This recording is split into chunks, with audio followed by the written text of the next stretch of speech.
All right, welcome to the heart and soul of your reading time with your little one. It is time for us to actually read. So you might be wondering, what kind of books should you read?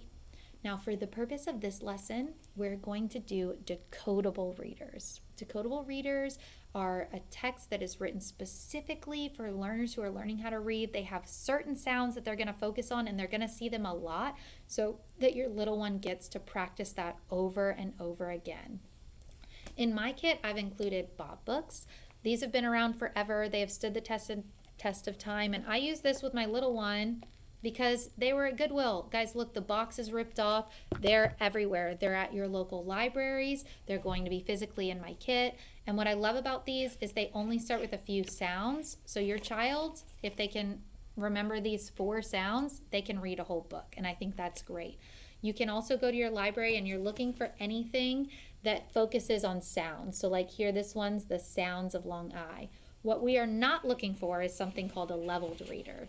If the book says leveled 1, step to reading, level 2, all of those things, you are not looking for those. Now they can be great to read aloud and enjoy, but they are not going to give your little one the practice with certain sounds. Authentic text is just any children's book, and we still want to read those, and we want to read them a lot, but we're going to do that outside of the nightly reading routine, and I'll talk to you a little bit more about that during comprehension. So now you have your decodable, and you're ready to read it in front of your student. So there's lots of ways you can do this, or actually not your student, your child. You can read it together. You can echo read it. That means you're going to read it and they're just going to copy you. You can read it at the very same time. You can take turns. You read a word, they read a word. That's called buddy reading. And then all the way, the hardest thing is they can read it by yourself. So I say that to say, you're not going to hand your kid this book, and even if they know these letters, they're not going to be able to read it the first time. It takes you to bring this book to life and to actually teach them how to read it. So it's your job to teach and model, and sometimes it might feel like you're teaching yourself how to read more than your kid. That is okay. It's all about repetition and repeated readings, and eventually they're going to be at a place where they're ready to take on the reading. But at the start, we're doing it together. So when you are starting to teach your little one how to read, it's really important you say every letter sound.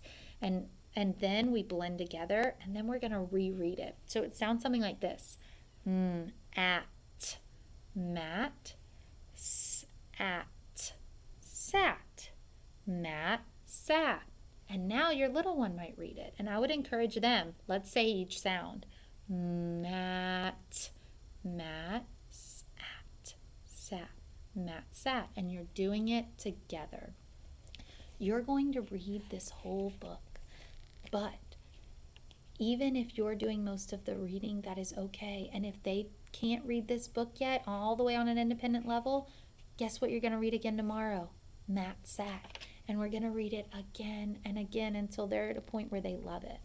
What I think is so important about this part is that it should be fun. So guys, when I read this, I'm like, Mat, sat, and I'm looking at him like, look at how big this guy is. He's so round. What shapes do you see? And we're going to talk about it. And I'm going to give you some more tools in the next video of exactly how to talk. But more than anything, the pictures are silly. A lot of times decodable readers have weird storylines because they're trying to make them work with the sounds. Embrace the silliness. Laugh with your little one.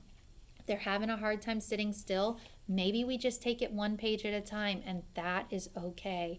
I love having them in my lap with me for this.